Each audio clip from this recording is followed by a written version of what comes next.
Hello, नमस्ते सभी को। मैं ताराराम चौधरी। आज अपन क्लास 12 का एक टॉपिक है इलेक्ट्रोस्टैटिक, उसके रिलेटेड टॉपिक चल रहा है, उसी को कंटिन्यू करने जा रहे हैं। Electric dipole and dipole movement हमने कंप्लीट कर लिया है। उसके जस्ट बाद में टॉपिक आता है इलेक्ट्रिक फील्ड कितना होगा ड्यू टू इलेक्ट्रिक डाइपोल। एक डाइपोल की वजह से इलेक्ट्रिक फील्ड कितना प्रोड्यूस होगा उसको फाइंड आउट करना है।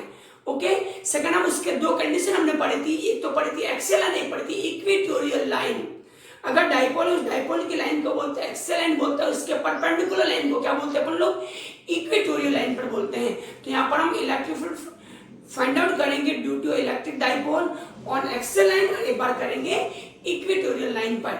नाउ अपना टॉपिक्स क्या है, electric field due to electric dipole on an axial line. Electric field find out करना है इलेक्ट्रिक डाइपोल की वजह से ऑन एक्सियल लाइन पर। कहां पर करना है, एक्सियल लाइन पर फाइंड आउट करना है। तो डायग्राम ड्रॉ करते हैं। सबसे पहले मान लीजिए मेरे पास एक A be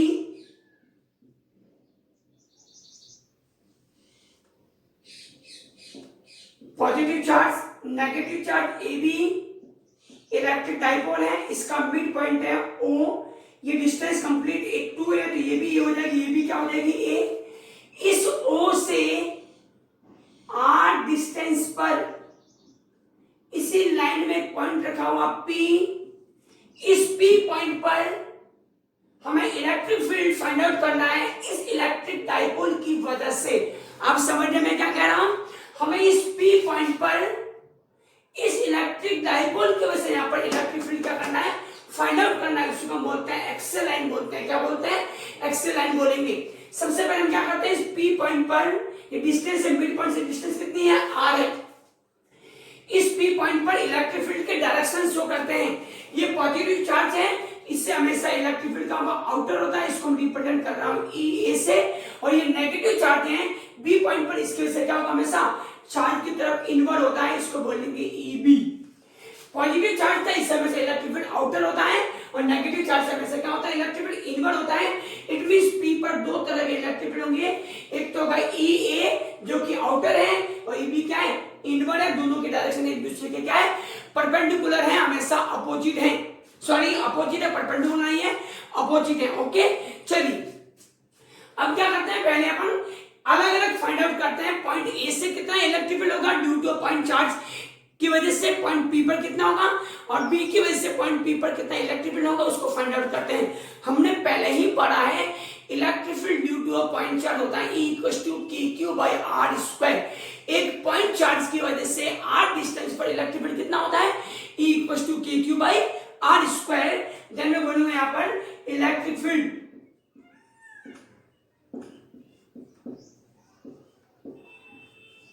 due two plus Q charge,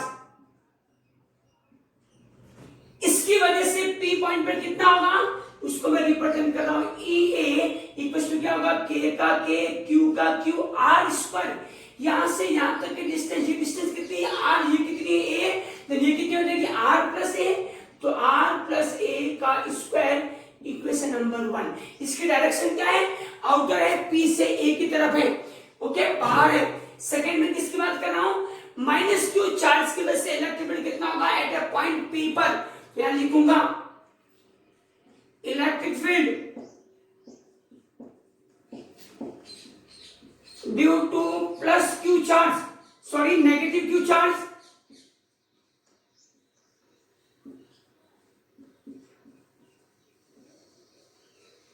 EB=KQ/R।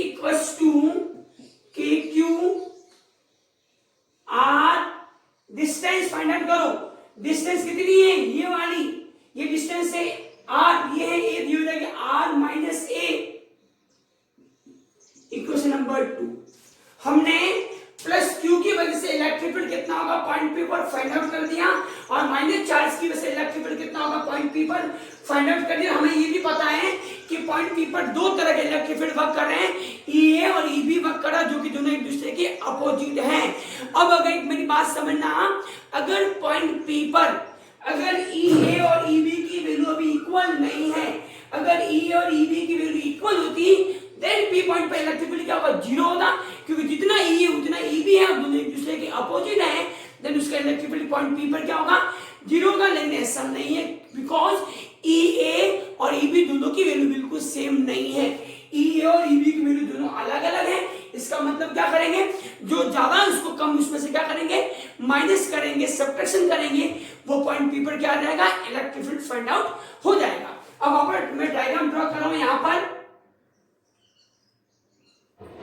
इस तरफ इलेक्ट्रिक फील्ड कितना है, ई ए पॉइंट ए की वजह से, इस तरफ है पॉइंट बी के से ई बी, जिसके डायरेक्शन इस तरफ, इसके डायरेक्शन इस तरफ है, और ये है पॉइंट पी।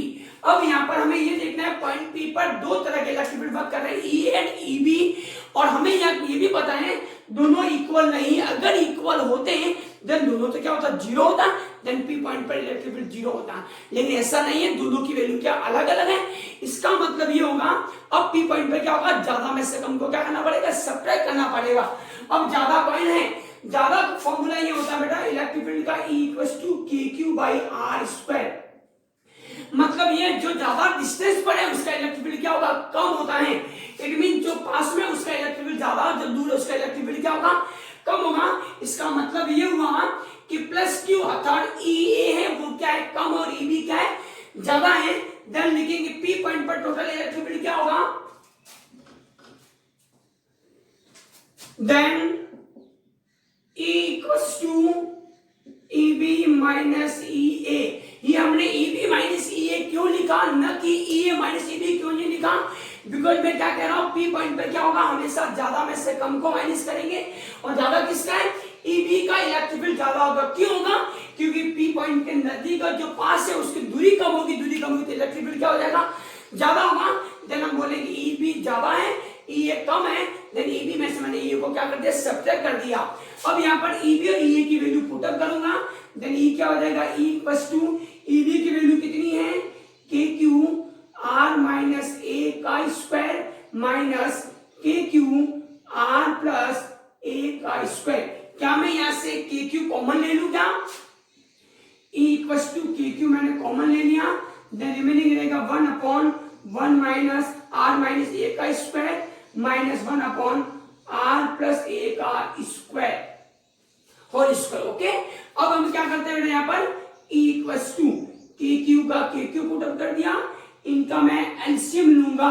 यहाँ पर है r माइनस ए का होल स्क्वायर, यहाँ पर है r प्लस ए का होल स्क्वायर, दोनों का एलसीएम साथ में लेने जाएगा, r माइनस ए का whole square into r plus A का स्क्वायर। अब क्या होता है, अपने सिस्टम क्या होता है, इस फंडे में इसका डिवाइड करेंगे तो रिमाइंडर रहेगा r प्लस ए का स्क्वायर, इसको 1 से मल्टीप्लाई करेंगे तो वापस क्या आएगा, r प्लस ए का होल स्क्वायर ही आएगा। माइनस का माइनस लगा दें यहाँ पर, इस पूरे में क्या करेंगे, इसका डिवाइड करते तो हमेशा प्लस से प्लस कैंसिल होगा, रिमाइंडर क्या रहेगा, माइनस वाला पोर्शन रहेगा, तो उसको किससे मल्टीप्लाई करेंगे, 1 से करेंगे तो क्या आएगा, r माइनस ए का होल स्क्वायर आएगा। Then E equals to K Q का के क्यू डिवाइड में क्या देखना, अब यहाँ पर एक थ्योरम लगेगी, यहाँ पर एक प्रॉपर्टी वर्क करती है, r प्लस ए का whole square r minus A का होल स्क्वायर अर्थात a plus B A minus B equals to A square minus B square. Then यहाँ बोलेंगे r square minus A square का whole square. यहाँ पर मैं इसको a प्लस बी का होल स्क्वायर की थ्योरम लगा रहा हूँ, यहाँ पर तो क्या होगी, आइडेंटिटी लगा रहा हूँ, ये होगा r स्क्वायर प्लस ए स्क्वायर प्लस 2ra। यहाँ पर क्या है, थ्योरम है माइनस की, लेकिन बाहर माइनस है तो माइनस वाला हो जाएगा प्लस, और प्लस वाला क्या हो जाएगा, माइनस। तो हो जाएगा माइनस का r स्क्वायर माइनस का ए स्क्वायर माइनस माइनस प्लस का हो जाएगा 2ra। देन r स्क्वायर से r स्क्वायर कट आउट हो गया, ए स्क्वायर से ए स्क्वायर कट आउट हो गया, देन रिमाइंडर क्या है, E equals to K Q का के क्यू 2ra इट मींस होगा 4ra अपॉन डिवाइड में क्या है, r square minus A square का होल स्क्वायर। इसको मैं और क्या कर रहा हूं, इस तरह से लिख रहा हूं, के क्यू का के क्यू लिख दिया मैंने, यहाँ पर क्या पुट अप कर रहा हूं, 2ra को सॉरी 4ra को मैं क्या कर रहा हूं, 2a मल्टीप्लाई 2r लिख रहा हूं। क्या लिख रहा हूं, इसको लिख रहा हूं 2a मल्टीप्लाई 2r। 4ra को मैं 2a मल्टीप्लाई 2r से रिप्रेजेंट कर रहा हूं, एंड डिवाइड में क्या है मेरे पास, r square minus A square का whole square. q into 2a that's called dipole moment p। Electric dipole moment P equals to Q multiply 2A, then आएगा E इक्वल्स टू K का K, ये हो जाएगा P, 2 को मैंने आगे कर दिया, देन R का R डिवाइड बाई क्या है R square minus A square का होल स्क्वायर। अब इसके आगे हम क्या करते हैं, इफ अगर बात करते हैं डाइपोल की, तो जो R है R is very very greater than to A, अगर ए बहुत नेग्लिजिबल है उस कंडीशन में ए को नेग्लेक्ट कर लेते हैं, क्या करते हैं नेग्लेक्ट कर लेते हैं, उस कंडीशन में क्या होगा देखना, क्या होगा 2 का 2 E इक्वल्स टू 2 का 2 K का K P का P R का R square minus A square को मैं नेग्लिजिबल कर रहा हूं बिकॉज ए है वो आर के कंपेरिजन में बहुत स्मॉल है, उसको ए को हमने क्या दिया नेग्लेक्ट किया, देन आर स्क्वायर का स्क्वायर आर की पावर कितनी होगी 4, तो आर की पावर होगी 4, तो एक आर से एक आर तो कंप्लीट हो गया, रिमाइंडर नीचे क्या रहा आर क्यूब, तो आएगा electric field E equals to 2kp divide by R cube. ये क्या है मेरे पास electric field due to a electric dipole on axial line पर इलेक्ट्रिक फील्ड कितना होता है E equals to 2kp by R cube. Okay, और भी कोई प्रॉब्लम्स हैं तो आप मुझे कमेंट सेक्शन में कमेंट करें, और फिजिक्स से रिलेटेड कोई भी प्रॉब्लम है, आप लोग एनसीईआरटी हो चाहे सीबीएसई हो या कोई भी न्यूमेरिकल्स है या आप एक्सरसाइज कर रहे हैं, कोई भी डाउट्स हैं आप मुझे कमेंट सेक्शन में कमेंट करें और मुझे बताएं। ओके, धन्यवाद।